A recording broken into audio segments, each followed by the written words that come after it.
एक बार एक गुरुदेव की सेवा में एक गरीब आदमी जाता था, कई वर्ष सेवा किए, तो उसने सोचा बाबा के पास धनी मानी आते रहते हैं, कभी किसी से कह देंगे तो हमें धन दे देंगे। तो ऐसा बाबा ने किया नहीं। तो एक दिन खुल के उसने कहा, बाबा हम गरीब आदमी हैं, बहुत दिन से सेवा कर रहे थे, हमको चाह रहे थे कि आप दे। बोले बेटा हम भी देना चाह रहे थे, जाओ आज ऐसी एक अमूल्य चीज देते हैं तुम निहाल हो जाओगे। उसको लगा कि बाबा के पास तो धनी मानी लोग आते रहते हैं, जरूर कोई कीमती चीज होगी। बोले जाओ गंगा स्नान करके आओ। अब बड़ा मगन होके गंगा स्नान कर बैठा, कहा बेटा राम राम राम यही यही जपो बस। उसने कहा यार मतलब कोई नई बात है। आग अब आप प्रणाम करके गया तो गांव के लोग जो गाय चरा रहे थे तो कहा भैया राम राम गुरु जी की सेवा करे आए। तो उसको बड़ा संशय हुआ कि चरवाहा तक राम राम बोल रहा है, इतने दिन सेवा की गुरु जी। बोले गंगा नहा के तुम्हें बड़ी कीमती चीज दे रहे हैं ये, और बोले राम राम कहो। तो एक बार लौटा के जाके महाराज जी से कहे कि फुसलाओ मती, हमें हमें तो संपत्ति चाहिए थी ऐसी कि जो हमको माला माल कर दे। तो गुरु जी सिद्ध पुरुष थे, जब लौट के गए तो बोले बेटा एक काम है। बोले गुरु जी कुछ पूछना था। बोले बाद में, हमारा एक काम है, एक हमारी झोली में हीरा रखा है, उसको बेचना नहीं है, केवल दाम पूछ के चले आओ। बोले ठीक है गुरु जी। अब वो हीरा लिए बाजार में गए तो सब्जी वालों के पास, तो सब्जी वाले ने देखा कि चमकता हुआ पत्थर है, तो उनका किलो 2 किलो बैंगन ले लो या आलू ले लो। बोले नहीं बेचना नहीं है। एक कागज में लिखा सब्जी वाले ने 1 किलो बैंगन या 1 किलो आलू लेने की। अब बनिया की दुकान में गया, उसने देखा, उसने कहा है तो चमकता हुआ, 1,000 रुपया दे। 1,000 रुपया? अगर किलो 2 किलो वहां आलू लेके बेच देते तो क्या हम जान पाते? 1,000 रुपया लिखा, 1,000। बोले लाओ। अब वो स्वर्णकार के पास, वो स्वर्णकार ने देखा हीरा है, पर ऐसे गरीब आदमी के पास हीरा कहां से आ जाएगा, तो नकली है लगभग। उनका 1,00,000 रुपया देंगे। 1,00,000 रुपया? कागज में लिखा 1,00,000 रुपया स्वर्णकार। अब जौहरी के पास पहुंचा, जौहरी ने देखा, बोले ऐसे देश का हीरा है कि जितने हमारी दुकान में रतन है, आभूषण है, ईमानदारी की बात है, सब ले जाओ तो भी इसकी कीमत नहीं है।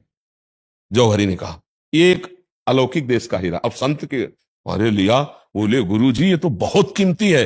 बोले कब जाने, अगर हम कह देते बेच आओ तो 1 किलो आलू या 1 किलो बैंगन लेके आ जाते। तो उनका गुरु जी उसके बाद हम गए वाणिज्य व्यापार करने, उसने इतना जौहरी ने कहा। बोले बेटा ये राम नाम कोई जौहरी जी संत ही जानता है, ये बैंगन आलू बेचने वाले जानवर चलाने ये तो ऐसे बोल दिए, जीवन भर इसी को यह है, जा तो जब के तो देख। बोले गुरुजी यही प्रश्न था। बोले वही उत्तर तुम्हें देने के लिए क्रिया कराई। कोई जौहरी जैसे रतन की हीरा की कीमत जानता है, ऐसे भगवान नाम की कीमत कोई फकीर जानता है जो रात दिन उसी में डूबा हुआ है। आप जब के तो देखो, आनंद की धारा खुल जाएगी, आनंद स्रोत खुल जाएगा, सारे पाप नष्ट हो जाएंगे, मन एक अद्भुत आनंद में बना रहे। अच्छा देखो, हम शरीर से बहुत प्यार करते हैं, अपने लोग करते हैं ना, शरीर को कोई कष्ट हो जाए बर्दाश्त नहीं।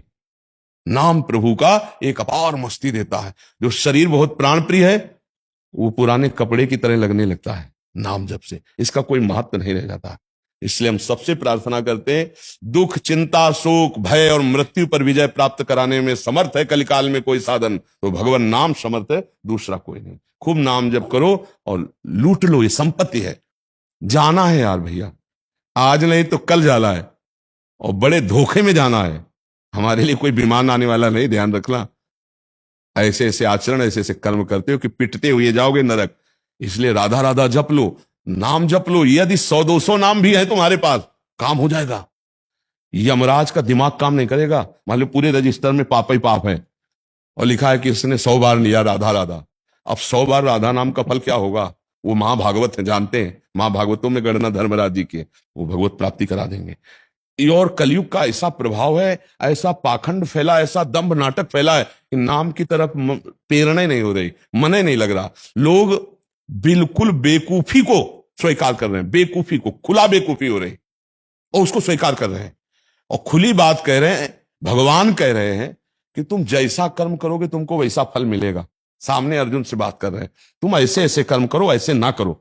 अगर कोई जादू टोना की बात होती तो जो दिव्य रूप दिखा सकते हैं वो दिव्य भगवान कोई नाटक दिखा देते, कोई चेटक कर देते, कोई चमक नहीं। गांडियों में प्रत्यंचा चढ़ाओ और युद्ध करो, कहा है ना, मेरा भजन करो। तो हमें लगता है यदि आप लोग थोड़ी बुद्धिमानी कर लें कि नाटक नौटंकी में माया के ना फंस कर नाम जब करते हुए धर्मपूर्वक आचरण के तो आखिरी जन्म होगा।